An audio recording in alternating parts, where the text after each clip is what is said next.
오늘은 수요일인데 스트리밍으로 예배하려니까 자꾸 중단이 돼요. 중단이 되는 걸 어찌 내가 해볼 수가 없네. 이사야 34장에 이런 말씀이 있어요.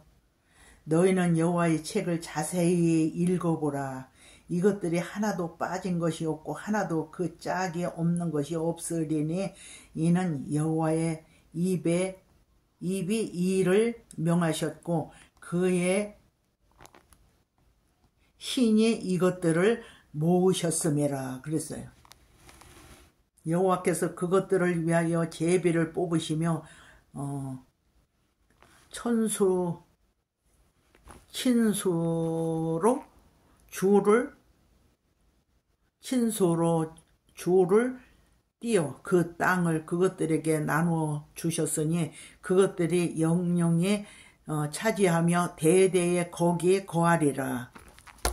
하나님의 책은 자세히 읽어봐야 돼요. 그렇지 않으면 이해하기가 참 대가네요. 그 편식하면 건강한 믿음으로 성장하기가 어려워요.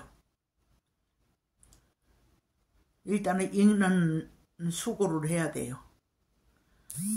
그 듣는 것만 가지고는 건강한 신앙생활을 할 수가 없어요. 읽고 듣고 행해야 돼요. 그래서 말씀과 기도로 거룩하여짐이니라 이런 말씀이 있어요. 하나님 말씀도 내가 입맛에 맞는 것만 골라 먹는다면 누가복음 19장에 부자와 다를 것이 없어요. 내가 행할 수 있는 건 행하고 내가 행할 수 없는 건 그냥 헌신짝처럼 부스러기처럼 가치도 없는 부스러기처럼 부자는 상에서 말씀은 상에 있는 음식과 마찬가지예요. 근데 땅에 떨어지는 부스러기처럼 그렇게 천히 여기면서 살았던 사람 중에 하나가 부자예요.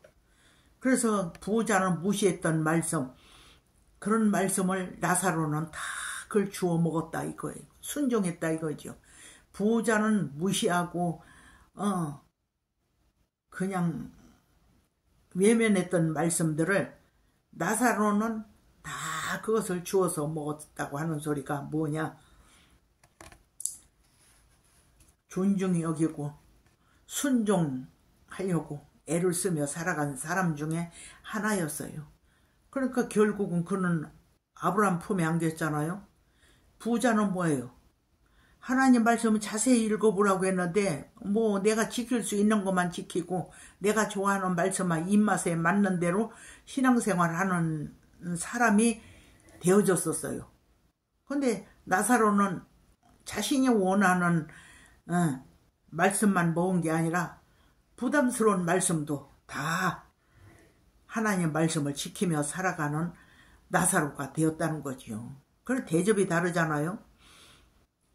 너희는 여호와의 책을 자세히 읽어보라. 이것들이 하나도 빠진 것이 없고 하나도 그 짝이 없는 것이 없으리니 이는 여호와의 입이 이를 명하셨고 그의 신이 이것들을 모으셨음이라 그랬어요.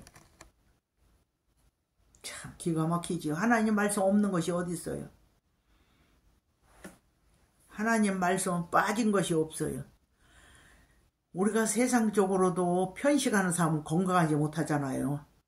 내 몸이 무엇을 원하는지 무시하는 사람은 편식하는 사람이에요. 하나님이 무엇을 원하시는지 생각지도 않고 관심하지도 않냐고 내가 좋은 대로 하나님 말씀을 여긴다고 한다면 그 뭐 누구와 같겠어요? 편식하는 사람과 같지요. 우리는 하나님 말씀을 이 귀로만 들어서 예수 믿는 사람은 귀로 들은 것 말고도 얼마든지 섬세한 말씀이 있어요. 근데 그런 걸 다 놓치고 특별하게 설교하는 분들의 전도하는 설교의 그것만 듣고 그대로만 믿는다고 한다면 그분이 깨닫지 못한 건 들은 사람이 그대로 따라가는 거예요. 말씀을 자세히 읽어봐야 돼요. 우리가 신앙생활 하다 보면 부담스러운 말씀이 얼마나 많아요. 나는 저를 사랑하고 싶지 않은데 사랑하라고 명령하시는 그 하나님 말씀이 얼마나 부담스러워요. 예? 나는 배기 싫어서 저 사람 미워하고 있는 중에 있는데 미워하는 건 살인죄라고 하나님이 말씀하고 계시니 얼마나 부담스러워요. 예? 그런 거 다 걸러 내비려고 우리가 믿을 수 없다는 거지요. 부담스러운 말씀을 다 하나님 나는 부담스러워요. 나는 저를 사랑할 수가 없어요. 저를 미워할 수밖에 없어요. 근데 이 마음을 바꿔주실 분은 하나님이세요. 내가 이 길로 가면 사망의 길이고 이 길로 가면 하나님이 싫어하시는 길인데 내가 이거 생각하면 하나님이 싫어하시는 생각인데 내가 이런 생각을 늘 하고 있어요. 내 마음을 다스려 주시고 내 뜻을 다스려 주시고 아버지 뜻에 걸음을 하게 하시고 아버지 뜻하신 곳에 내 마음이 갈 수 있도록 아버지 나를 다스려 주옵소서. 이게 말씀을 읽는 것이 아니겠어요? 오광만 목사님의 우리는 말씀을 행동으로 읽어야지 입으로만 읽으면 안 된다. 그 뜻이 아니겠습니까? 신앙생활은요 부담스러워요. 그래서 우리가 기도하는 겁니다. 우리의 혈과 육으로는 말씀을 수종할 수가 없어요. 순종할 수가 없어요. 그대로 살 수가 없어요. 그런데 하나님께 내 마음을 다스려 달라고 기도하면 하나님이 다스려 주시는 은혜가 입혀져요. 내게 능력 주시는 자 안에서 내가 모든 것을 할 수 있나이다. 빌립보서 말씀에 그렇게 고백하고 있잖아요. 주께서 나와 함께 하시면 내가 할 수 있다는 거죠. 약한 자도 이르기를 강하다 할지어다. 이렇게 고백하고 하라는 거예요. 내 이웃을 사랑하라. 사랑할 마음이 없어요. 근데 사랑할 수 있는 믿음을 주세요. 내 마음을 인도해 주세요. 내 마음을 다스려 주세요. 성부의 마음을 주세요. 예수님의 마음을 주셔서 내가 저를 사랑할 수 있도록 하나님 은혜 입혀 주시옵소서. 기도하면 거짓말처럼 미워하는 마음, 싫어하는 마음이 싹 가시고 사랑하는 마음, 긍휼히 여기는 마음, 자비로운 마음이 생긴다니까요. 그래서 우리는 행동으로 말씀을 읽게 되는 거예요. 오광만 목사님한테 내가 배웠어. 표현하는 거.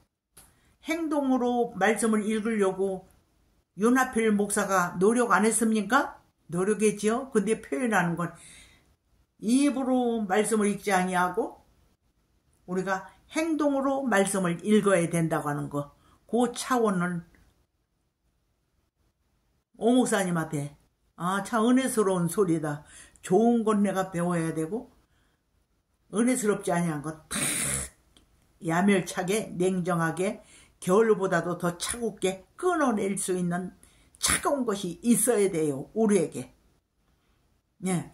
많은 사람이 좋은 것 가르쳐주는 것만 가지고 있나요? 버릴 것을 우리에게 보여주는 사람들이 얼마나 많이 있어요. 내가 전양반처럼 신앙생활하면 참 좋겠다. 이런 사람이 찾기가 참 힘들어요. 그래서 말씀을 자세히 읽으라는 거예요. 구약 성경 배경은 어떤 사람이 하나님 뜻대로 살았지? 어떤 사람이 하나님 말씀에 역행하고 살았지? 이걸 보여주는 그림이에요. 구약을 읽으면서 그거 배우시기를 축원합니다. 선택하시기를 축원합니다. 그냥 공연히 그냥 구약을 이게 이야기 역사책으로 이렇게 엮어놓고 묶어놓은 거 아니에요. 말도 골라야 되듯이 믿음의 사람 가운데서도 저 양반 저렇게 믿었구나. 저 양반은 저렇게 하나님을 섬겼구나. 이걸 우리가 배워야 돼요. 예.